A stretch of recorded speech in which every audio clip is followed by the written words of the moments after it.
Assalamualaikum warahmatullahi wabarakatuh. Kawan-kawan sekalian, kembali kita berjumpa di Jejak Semesta 65. Semoga kita semua dalam keadaan sehat walafiat. Kawan-kawan sekalian, kali ini kita akan mengetengahkan sebuah uraian yang menarik dari seorang kolumnis terkenal, yaitu Errol Majdi. Nah, kolumnis ini menulis sebuah tulisan yang berjudul Strategi Pecah Belah Anies, Rashid Baswedan, dan Nahdlatul Ulama. Nah, memang menjelang Pilpres, kawan-kawan sekalian,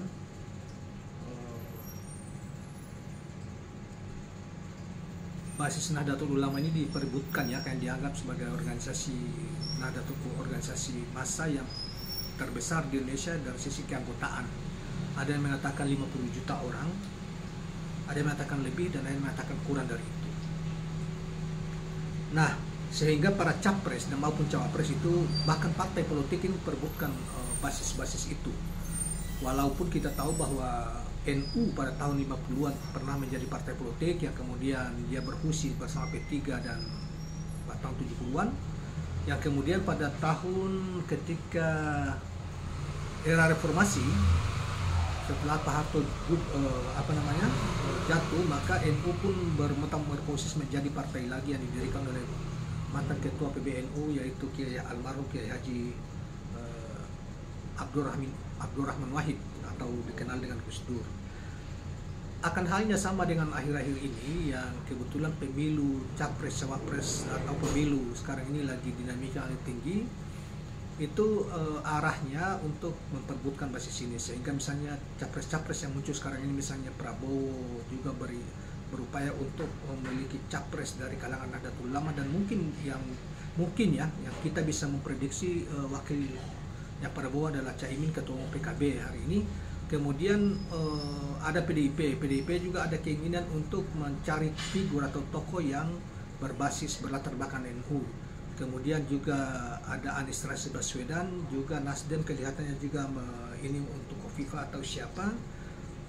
Walaupun demikian, kawan-kawan sekalian, sekadar mengingatkan saja bahwa pada tahun 2004, Pilpres pada tahun 2004 itu, SBY berpasangan dengan Yusuf Kalla, yang seorang NU modern lah, karena dia juga adalah mantan ketua HMI cabang Makassar, artinya aktivis HMI, yang secara kultural tidak terlalu NU, tetapi orang tuanya NU, dan dia juga boleh dikata secara struktural tidak NU, ya, tetapi boleh dikata banyak yang memberi kontribusi terhadap perkembangan NU. Nah, kemudian Megawati Soekarno Putri itu berpasangan dengan ketua PBNU waktu itu, almarhum ketua umum, ya, yang masih aktif, saya lupa, yang kemudian keluar sebagai pemenang, kemudian kalah dari SBY Yusuf Kalla, ya, pasangan SBY dan Yusuf Kalla, sehingga orang juga berpikir belum tentu semua yang di kader, sekalipun bisa cawapresnya itu adalah dari, ya sama maksud Kiai Haji Hashim Mujadi, ya, almarhum ketua umum PBNU waktu itu aktif, yang berpasangan dengan Ibu Megawati Soekarno Putri sebagai cawapres. Nah, kalah artinya tidak semua warga NU memberi dukungan terhadap pasangan itu. Sementara waktu itu ya, jadi orang kemudian juga berpikir bahwa belum tentu juga dengan mengambil kader-kader NU sebagai simbol, tetapi didukung sepenuhnya oleh warga Nahdlatul, karena warga Nahdlatul banyak terdidik yang lebih objektif juga menentukan pilihannya. Nah, tulisan ini mungkin tidak mengarah ke situ, tetapi ada strategi orang-orang dari luar, bahkan mungkin juga orang-orang tertentu di dalam NU yang tidak menyukai Anies Rashid Baswedan misalnya, itu berupaya memecah belah antara NU dengan Anies. Padahal mereka yang tinggal di DKI misalnya, ketika di bawah kepemimpinan Anies Rashid Baswedan, walaupun waktu itu PKB itu mendukung Ahok, tetapi Anies melayani semua, memperlakukan semua organisasi Islam, termasuk organisasi non-Islam juga setara pelayanannya. Nah, oleh karena itu mungkin perlu tulisan ini kita hadirkan untuk mendengarkan analisa kolumnis ini. Baiklah kawan-kawan sekalian, kita bacakan dulu kesimpulan ininya. Kalau mau lihat hubungan Anies dengan NU, lihatlah Jakarta, katanya. Tanyakan bagaimana hubungan antara Anies dan NU di Jakarta, sangat harmonis dan produktif. Banyak kerjasama yang dilakukan Pemprov DKI dengan NU. Sebanyak 83% warga NU puas dengan kinerja NU. Mayoritas warga NU adalah Nahdlatul Ulama. Mayoritas warga DKI adalah Nahdlatul Ulama. Fakta ini apa tidak membuat kesadaran masyarakat untuk menolak provokasi yang terus mencoba membenturkan warga Nahdlatul Ulama dengan Anies Rashid Baswedan. Selanjutnya, tidak ada masalah Anies dengan NU. Begitu juga sebaliknya, tidak ada masalah NU dengan Anies. Karena Anies mau nyapres, dibikinlah masalah. Ada pihak-pihak tertentu yang adu domba Anies dengan warga NU. Provokasinya dahsyat sekali lagi. Provokasinya dahsyat sekali. Pintu masuknya menggunakan Habib Rizik, FPI dan HTI, kata mereka, katanya. Di Pilgub DKI 2017, Anies didukung oleh Habib Rizik. Padahal AHY juga didukung oleh Habib Rizik. Habib Rizik mendukung siapapun yang menjadi lawannya Ahok, karena Ahok menista agama. Tidak hanya Habib Rizik, Kiai Ma'ruf Amin, ketua MUI saat itu, juga tidak suka dengan Ahok. Ini kemudian terbukti di pengadilan. Ahok menista agama dan dipidana 2 tahun penjara. Sampai di sini, Anda paham? Kata kolumnis ini. Habib Rizik mendukung calon muslim. Calon muslim di Pilgub DKI ada 2, yaitu Anies Sandi dan AHY Silvia Murni. Dukungan Habib Rizik inilah yang dijadikan pintu masuk untuk stigmatisasi radikal atau kelompok Islam garis keras terhadap Anies. Kenapa tidak menuduh Sandiaga Uno? Karena Sandiaga Uno sudah bergabung dengan menjadi menteri. Kenapa tidak menuduh AHY dan Silviana Murni? Karena pasangan ini kalah. Coba kalau pasangan ini yang menang, maka bukan Anies yang dituduh radikal, tapi AHY dan Silviana Murni. Itu pun kalau AHY punya potensi nyapres. Kalau tidak, buat apa capek-capek siapin buzzer untuk membuat stigma radikal pada AHY? Buang-buang uang, katanya. Betul kata Jaya Suprana, Anies banjir tuduhan dan kebencian karena Anies menang di Pilgub DKI. Kalau kalah, tidak akan ada lagi tuduhan. Tuduhan semakin menjadi-jadi dan luar biasa masif ketika Anies ikut nyapres. Tuduhan Anies kadrun dan menjadi bagian dari kelompok Islam garis keras juga diarahkan kepada Prabowo Sandi ketika nyapres 2019. Coba renungkan, dari mana pula bisa menuduh Prabowo dan Sandi itu kadrun dan Islam garis keras? Ini karena mereka nyapres. Setelah bergabung dengan koalisi istana, hilang tuduhan itu. Seperti tidak ada jejak. Apalagi sekarang dukungan istana diarahkan ke Prabowo. Gak ada lagi kardun lagi. Gak ada kardun lagi. Kadrun lagi. Kadrun atau tidak itu bergantung. Dia nyapres atau tidak. Jadi kawan atau lawan. Kalau lawan berarti kadrun. Katanya menambahkan uraiannya. Ini politik yang tahan akan bilang ini jahat sekali. Fitnah luar biasa besar. Semua hal dihalalkan, semua cara ditempuh untuk membunuh karakter lawan. Fitnah ditebar agar lawan kalah. Itulah yang terjadi kawan-kawan sekalian ya. Sebelum kita tambahkan sedikit bahwa memang Anies kelompok-kelompok yang mungkin juga ada pemerhati PKI dan macam-macam berpancur bau, terutama mereka yang tergabung dalam pendukung Jokowi dan Ahok ya, itu memberikan serangan yang luar biasa dan boleh dikatakan mereka ini anti-Islam gitu loh ininya. Karena Anies menang atau karena jagoan mereka kalah gitu. Terutama dari kalangan PDIP, dan Anies diganggu terus menerus di DKI misalnya melalui fraksi PDIP dan PSI. Fraksi PDIP dan PSI yang paling banyak mengganggu mereka yang mohon maaf keyakinannya tidak sejalan dengan keyakinan Islam. Banyak dari mereka. Nah, dan mereka jelas mereka adalah para pendukung Ahok di masa lalu dan Jokowi. Oleh karena itu apa yang disampaikan ini benar adanya. Ya, kita lanjutkan. Siapa yang membenturkan Anies dengan warga NU? Siapa yang menghadap-hadapkan warga NU dengan Anies? Semua orang tahu siapa lagi kalau bukan pihak yang tidak ingin Anies nyapres. Mereka adalah orang-orang yang tidak menginginkan Anies jadi presiden. Ya siapa lagi kalau akhir-akhir ini kita tahu ya, yang pertama di top, yang paling tertinggi yang tidak ingin Anies masuk di dalam mencalonkan diri di Pilpres ini adalah salah satunya Jokowi. Itu sudah jelas. Di mana di bulan-bulan yang lalu kita tahu. Ya, sampai diduga ada retakan hubungan antara Jokowi dengan Pak Surya Paloh karena Pak Surya Paloh mendukung Anies Rashid Baswedan. Kemudian dari situ turunannya ke bawah, tambah lagi dengan teman-teman dari PDIP dan lain sebagainya yang merah-merah gitu ya. Ya itu keras sekali mereka memproduksi narasi fitnah dan segala macam untuk mengaitkan Anies sebagai didukung oleh Islam garis keras dan dianggap NU adalah Islam garis moderat. Padahal itu sama saja, Islam ya Islam aja. Nggak ada yang garis keras maupun yang moderat itu. Nggak ada. Itu ciptaan mereka.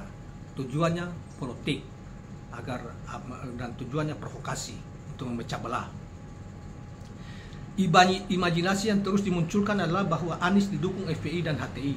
Jika Anies menang akan mendirikan negara khilafah dan mengganti Pancasila. Khilafah? Gundulmu, kata penulis ini. Ganti Pancasila, otakmu taruh di mana? Katanya. Yang lebih soft lagi mereka bilang Aniesnya sih tidak masalah, tapi para pendukungnya yang bermasalah. Nah, ini nih, emang ada pendukung bisa mempengaruhi presiden? Gak ada bosku, gak ada. Terkecuali kalau Jokowi, karena memang mohon maaf ya, para pendukung dan relawan Pak Jokowi kan ya model-model begitu. Otak setengah, ya, tidak ada isi. Yang terjadi mereka kerjanya cuma produksi hoax untuk memfitnah orang.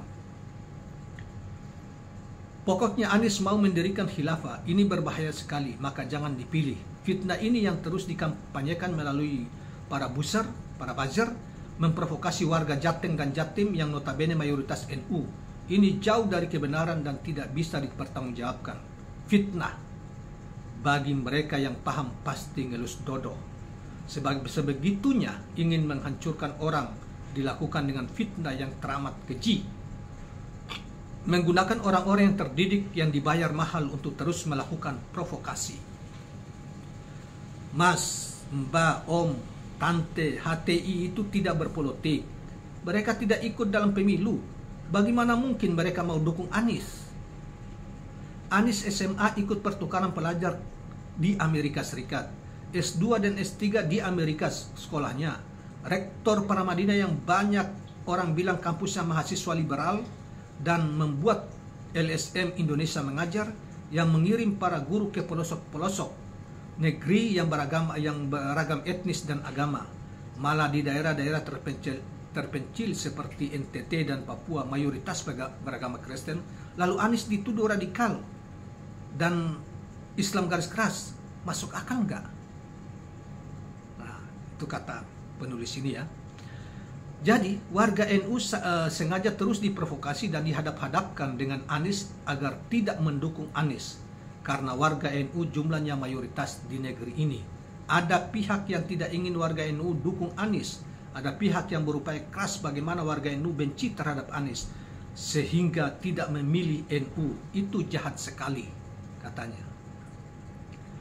Kalau mau lihat hubungan Anies dengan NU, lihatlah Jakarta.